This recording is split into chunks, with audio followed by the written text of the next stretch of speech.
आभार पुत्र।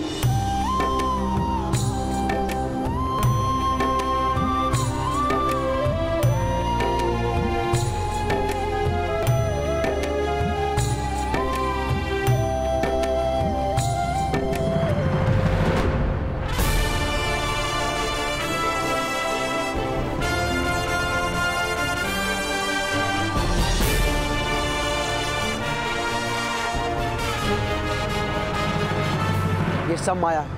अर्जुन, भीम, हमें मूल दैत्य को ढूंढना होगा। जब वो मरेगा ये सारी माया समाप्त हो जाएगी।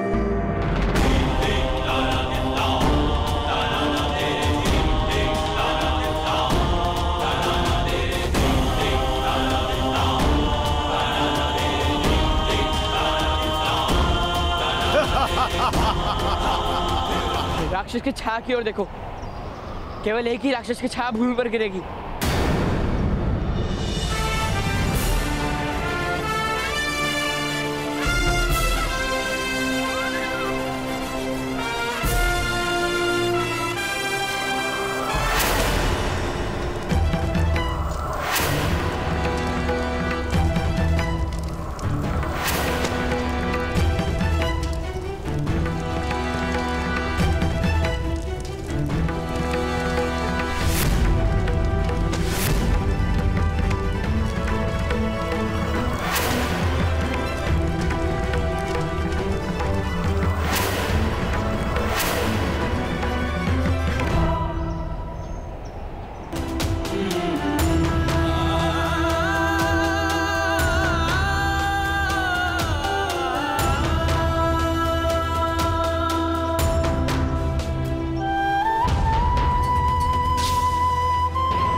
अनौतिक बल की आवश्यकता है।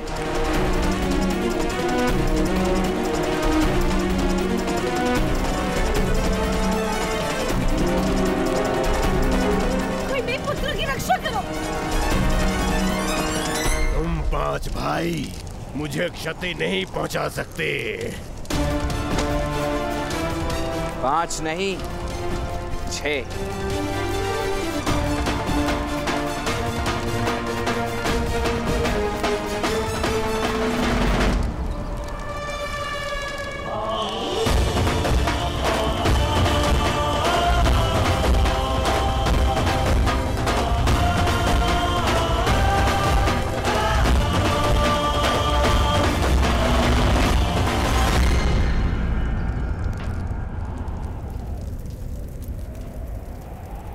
गुप्तचर ने कहा है कि उन्होंने मिलकर अग्नि पर्व का अंत कर दिया।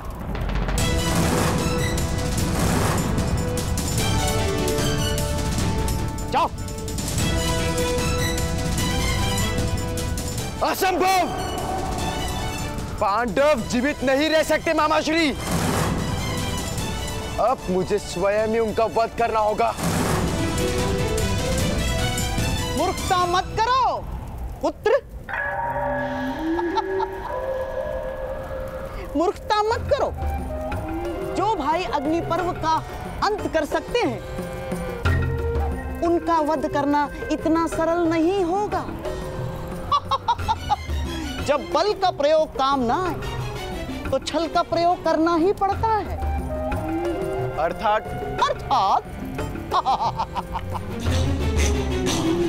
अर्थात तो तुम शीघ्र ही समझ जाओगे पुत्र।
मुझे स्वयं ही उनका वध करना होगा।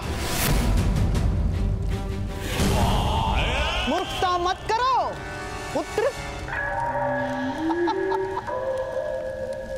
मूर्खता मत करो। जो भाई अग्नि पर्व का अंत कर सकते हैं, उनका वध करना इतना सरल नहीं होगा। जब बल का प्रयोग काम ना आए, तो छल का प्रयोग करना ही पड़ता है। अर्थात अर्थात तो तुम शीघ्र ही समझ जाओगे पुत्र। जीवन में मामाश्री का केवल एक ही सिद्धांत स्मरण रखना। सत्य कवच है और असत्य शस्त्र है। जब पराजय दिखाई दे, तो सत्य के पीछे छुप जाओ, और जब अवसर दिखाई दे, तो असत्य का प्रहार करो। समझ गए?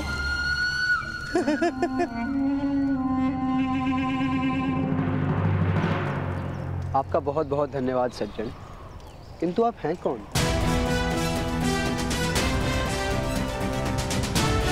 जो रक्षा करे उसे तो केवल रक्षक ही कहा जा सकता है। सहायता की है आपने, रक्षा नहीं की। मैं क्षत्रियों की सहायता नहीं करता बालक।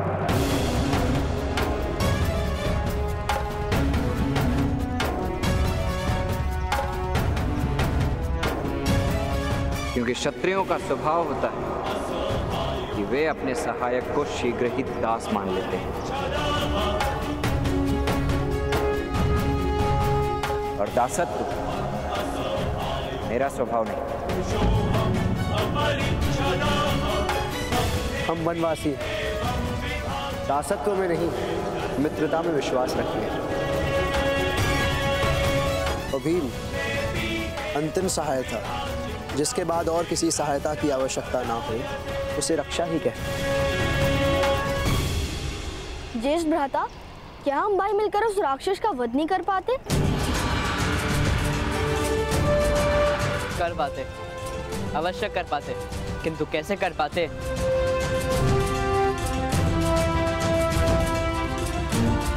वह जानने का अवसर निकल गया।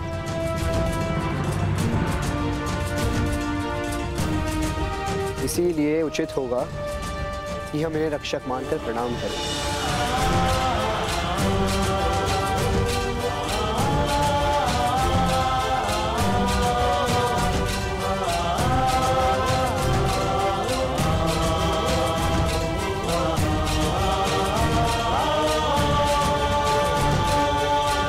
या तो तुम बहुत अच्छे व्यक्ति हो या बहुत बड़े प्रपंची हो।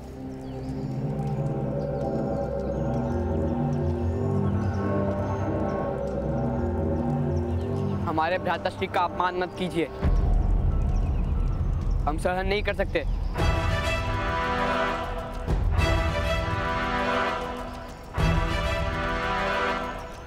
वास्तव में यह अपमान नहीं, प्रशंसा थी।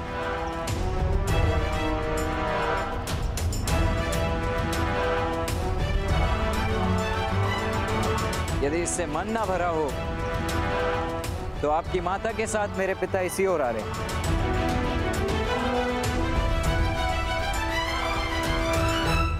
तो उन्हें बता दीजिए कि आपका पुत्र अपमान कर गया। वो दंड दे देंगे मुझे, क्योंकि मेरी माता और पिता के सिवा किसी और का आदेश और दंड मैं मान्य नहीं करता।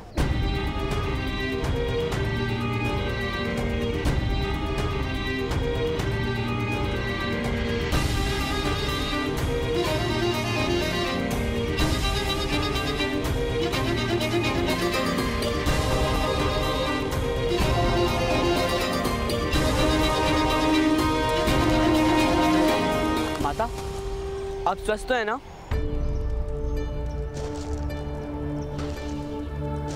वो कौन था जिसने मेरी रक्षा की?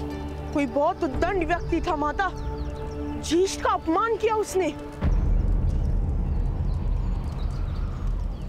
किंतु बहुत बलवान था, कह रहा था कि वह इनका पुत्र है।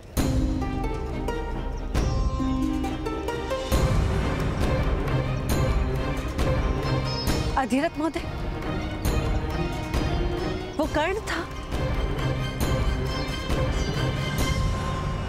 जी महारानी।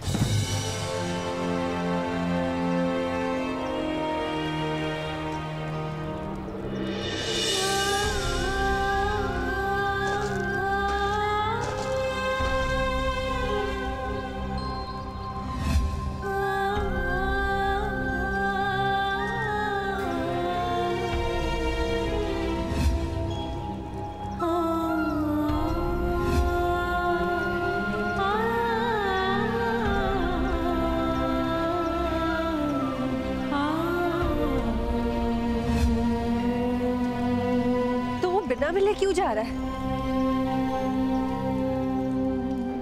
कर्ण! कर्ण! कर्ण!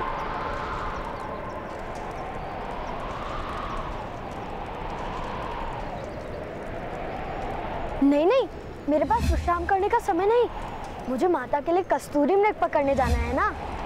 क्या फिर से किसी कस्तूरी मृग को पकड़ने जा रहे हो?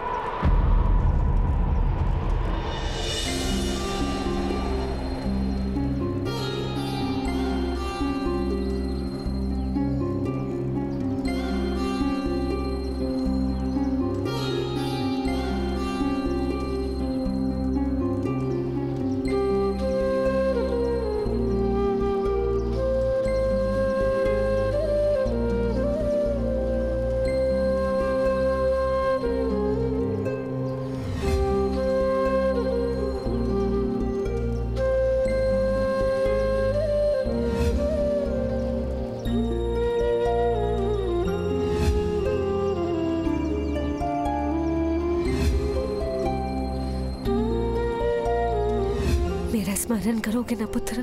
ये मेरे लिए गाई गई पहली लोरी थी देवी कुंती।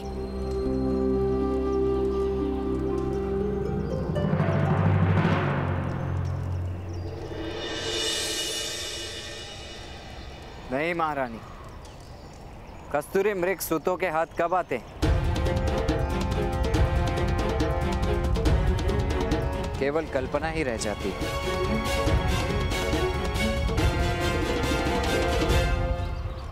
तो फिर लौटकर हमारे साथ हस्तिनापुर चलो।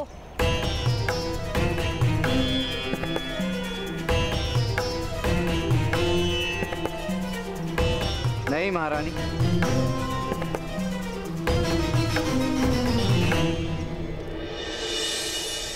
हस्तिनापुर में बहुत कस्तूरी मृग हैं जो सूतों के हाथ नहीं आते। इसी कारण से तो हस्तिनापुर का त्याग करने का आदेश दिया है पिताश्री ने।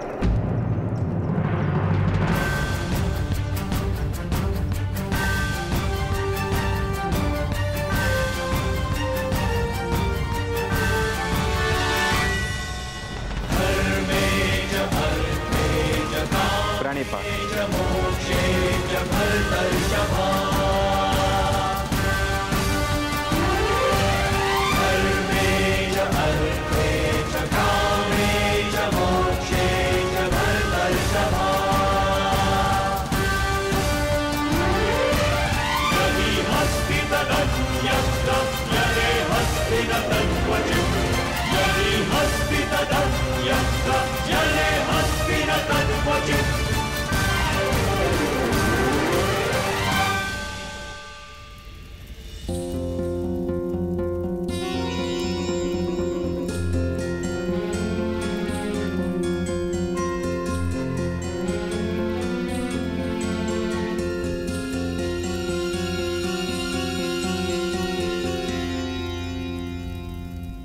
ऐसा मत करो दुर्योधन। मनुष्य का अवतार मिलना सबसे बड़ा सौभाग्य होता है पुत्र। जीवन में यदि सौभाग्य नहीं तो जीवन को सौभाग्य कैसे मान लूं मामाश्री? कोई वनवासी आकर मेरे पिता के सिंहासन पर अपना अधिकार जमा ले और मैं सारा जीवन उसकी सेवा करूं, ये अन्याय मैं कदापि सह नहीं पाऊंगा मामाश्री।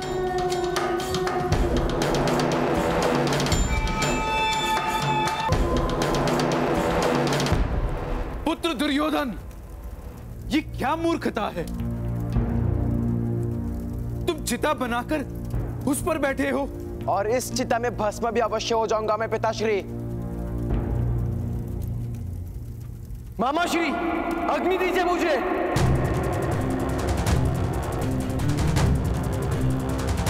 नहीं पुत्र, तुम्हारी मृत्यु का विचार भी मेरे लिए नरक यातना है पुत्र। मेरा आदेश है, तुम इसी समय चिता से नीचे उतरो। और क्या करूं मैं पिताश्री? सारा जीवन किसी की सेवा में बिताऊं, उन पांडवों की उंगली पर सारा जीवन नृत्य करूं, उनकी सेना में एक सामान्य सैनिक बनकर किसी युद्ध में मृत्यु प्राप्त कर लूं? क्या ये संपत्ति दे रहा है मुझे अपने उत्तराधिकार में? नहीं पिताश्री, आप अपने पुत्र को ऐसा भयानक जीवन नहीं दे सकते।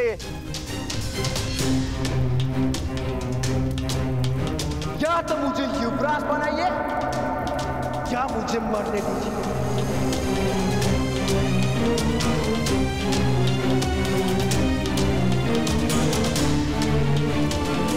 किंतु पुत्र, मैं विवश हूं। विवशता मानने की बात है महाराज, केवल मानने की बात। वास्तव में विवशता जैसा कुछ है ही नहीं। तुम गंगा पुत्र के क्रोध को नहीं जानते शकुनी। उनकी शक्ति से तुम्हारा परिचय नहीं हुआ है। उनके आदेश के बिना मैं दुर्योधन को युवराज नहीं घोषित कर सकता। आदेश राजा देता है महाराज, राजा। अन्य किसी को आदेश देने का अधिकार ही नहीं। किंतु मैं एक कार्यकारी राजा हूं शकुनी। अभिषेक नहीं हुआ है मेरा, सिंहासन रिक्त नहीं रहता महाराज, कदापि नहीं। जिस क्षण महाराज पांडु की मृत्यु हुई उसी क्षण आप राजा बन गए हैं महाराज। अब समय है आपके पुत्र की रक्षा कीजिए महाराज। आज ही प्रातःकाल से पूर्व मेरे प्रिय भांजे दुर्योधन का युवराज पद पर अभिषेक कर दीजिए। फिर पांडव हस्तिनापुर आ भी जाए तो कोई हानि नहीं कर पाएंगे महाराज।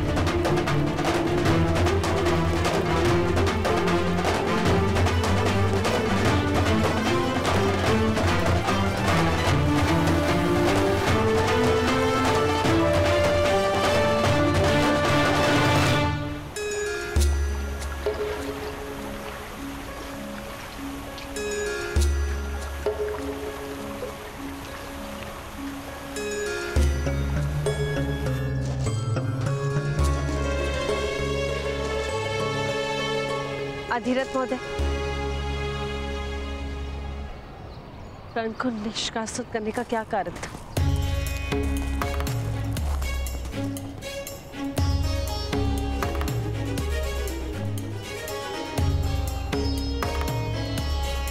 महारानी, उसका जन्म ही उसका अपराध है।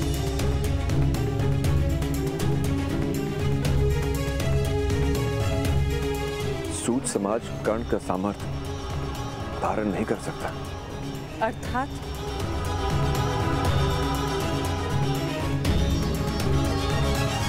कर्ण बहुत सामर्थ्य है और इसी कारण प्रतिदिन समाज के साथ उसका संघर्ष हो रहा था।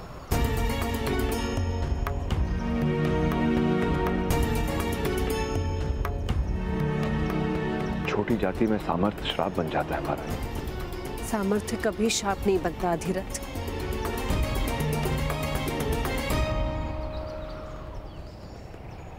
महारानी, सामर्थ्य सपनों को जन्मता है और सूतों को स्वप्न देखने का अधिकार नहीं।